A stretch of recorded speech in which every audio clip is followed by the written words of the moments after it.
Hello అండి అందరికీ. Welcome back to our channel Anantha vlogs.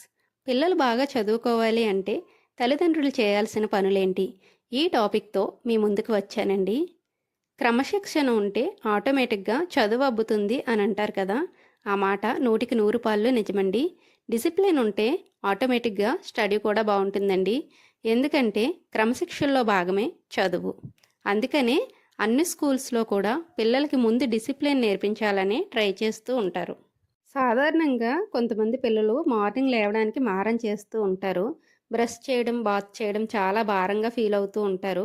ఇంకా తిండి విషయానికొస్తే పిల్లల తిండి గురించి నేటి తరం తల్లులకు చెప్పేదేముందో చెప్పండి. ఏ వయసు పిల్లవాడైనా సరే, వాడు ఎలా చదివినా సరే లైఫ్‌లో నువ్వేమవుతావు అని అడిగితే టక్కని వాడేమవ్వాలనుకుంటున్నాడో అది చెప్తాడండి. అదే వాడికే తెలియకుండా వాడి లైఫ్‌లో పెట్టుకున్న గోల్ అన్నమాట. చిన్నదో పెద్దదో వాళ్ళు ఫ్యూచర్‌లో ఏమవ్వాలనుకుంటున్నారో ఆ గోల్‌ని వాళ్ళకి పదే పదే గుర్తు చేస్తూ ఉండండి. ఎంకరేజ్ చేస్తూ ఉండండి. ఫర్ ఎగ్జాంపుల్ మా దేవిక ఫస్ట్ స్టాండర్డ్ చదువుతుందండి. తను ఫ్యూచర్‌లో టీచర్ అవ్వాలనుకుంటుందంట. సో, మేమిప్పుడు మా ఇంట్లో తనని ఒక టీచర్‌లానే ట్రీట్ చేస్తామండి. ఉదయాన్నే నిద్ర లేవడానికి తను చాలా మారం చేసేది. సో, అందుకని చాలా రోజుల నుండి తనతో నేను ఇలా చెప్పడం మొదలుపెట్టానండి. "నువ్వు తొందరగా లేచి, తొందరగా స్కూల్‌కి రెడీ అయ్యి, తొందరగా స్కూల్‌కి వెళ్తే అన్ని విషయాలు బాగా నేర్చుకుంటావు. మరి టీచర్‌కి అన్ని విషయాలు తెలిసుండాలి కదా! నువ్వు పెద్దయ్యాక పిల్లలకి నేర్పించాలి కదా!" లైక్ ఇలా ఏదో ఒకటి టీచర్‌కి కనెక్ట్ అయ్యేలాగా చెప్తూ ఉంటానండి. ఆ మాటలు తనకు బాగా నచ్చి యాక్టివ్‌గా లేవడం స్టార్ట్ చేసిందండి.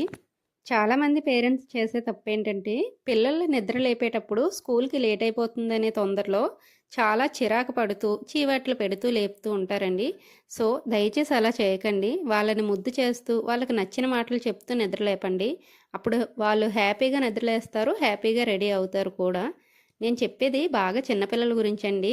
8థ్ క్లాసు, 9థ్ క్లాసు, 10థ్ క్లాసు చదివే పిల్లల గురించి అయితే కాదు. అలాంటి పిల్లల విషయంలో మీరు కొంచెం కఠినంగానే ఉండండి. ఎందుకంటే టైంకి లేవడం అనేది వాళ్ళ రెస్పాన్సిబిలిటీ.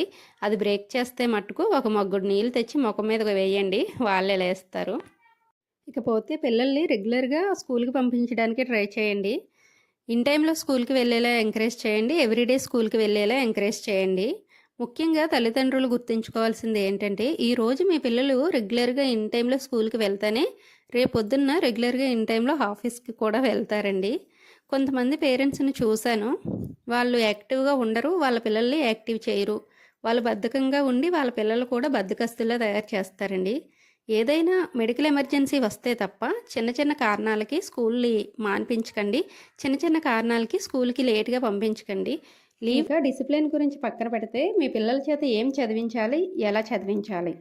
స్కూల్ నుండి పిల్లలు ఇంటికి రావగానే చక్కగా స్నానాలు చేయించి ఏదో స్నాక్స్ పెడతారు. అక్కడ వరకు అయితే బావుందండి.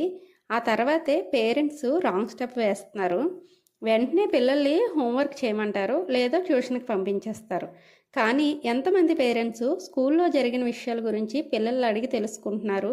లైక్ ఆ రోజు ఏ ఏ టీచర్స్ క్లాస్‌కి వచ్చారు? ఏ ఏ టాపిక్స్ చెప్పారు లాంటివి. క్లాస్‌లో ఏ లెసన్ చెప్పారు? ఎలా చెప్పారు? పిల్లవాడికి ఏం అర్థమైంది? ఎంతవరకు నేర్చుకున్నాడు? అర్థం కాని టాపిక్స్ ఏంటి? ఇలాంటివి వాళ్ళని అడిగి తెలుసుకోండి. అక్కడే మీకు ఈజీగా అర్థమైపోతుంది పిల్లాడు ఎంతవరకు చదువుతున్నాడు అనేది. ఇంకా హోంవర్క్ మాటకొస్తే ఖచ్చితంగా చేయాల్సిన ఒక గుడ్డి పనే హోంవర్క్. ఎందుకంటారా? హోంవర్క్ చేయకపోతే ఇంట్లో పేరెంట్సు ఒప్పుకోరు, స్కూల్లో టీచర్సు ఒప్పుకోరు. సో, అందుకని ఏదోలా కళ్ళు మూసుకొని రాసేస్తే ఓ పని అయిపోతుంది అనుకుంటారు పిల్లలు. హోంవర్క్ విషయంలో టీచర్సు, పేరెంట్సు కూడా చాలా ఆలోచించాలండి. ఈ మధ్య స్కూల్స్‌లో హోంవర్క్ అంటే క్వెషన్స్ మీద క్వెషన్సు, ఇంపోజిషన్స్ మీద ఇంపోజిషన్సు. పలానా లెసన్‌లో పలానా question and answers 5 times impositions రాయండి. ఇలా 5, 6 సబ్జెక్టులు. చెత్తబుట్టలో చెత్తేసినట్టు చిన్ని బుర్రల్లో ఆ ఇంపోజిషన్లు గొడవేంటో నాకు అస్సలు అర్థం కాదండి. ఆ రోజు చెప్పిన లెసన్ని మళ్ళీ తిరిగి ఇంటి దగ్గర రివిజన్ చేయడమే హోంవర్క్ అయి ఉండాలండి. అంతే తప్ప ఆన్సర్‌ని బట్టి పట్టడం హోంవర్క్ అవ్వకూడదు. ఈ విషయంలో తల్లిదండ్రులు ఆలోచించాల్సింది చాలా ఉందండి. మీ పిల్లలు గంటల గంటల పుస్తకాల ముందు కూర్చుంటున్నారా లేదా అనేది ఆలోచించడం మానేసి, అసలు పిల్లలు ఏం నేర్చుకుంటున్నారు అనేది గమనించడం మొదలుపెట్టండి.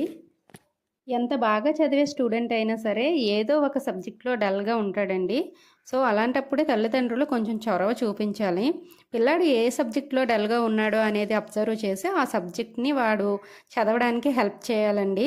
వాడికి అర్థమయ్యే వేలో చెప్పడానికి ట్రై చేయండి. వాడు నేర్చుకోవడానికి సులభదారులు చూపించండి, ట్యూషన్లు పెట్టించండి, లైక్ ఇలాంటివి చేస్తూ ఉండండి. ఇంకా చివరగా నేను విషయం చెప్పాలనుకుంటున్నానండి. స్కూల్ వాళ్ళు ఇచ్చే స్టడీ మెటీరియల్స్ ఎన్నున్నా, టీచర్స్ చెప్పే నోట్స్లు ఎన్నున్నా టెక్స్ట్ బుక్ని మాత్రం మస్ట్ అండ్ షుడ్ చదివించండి.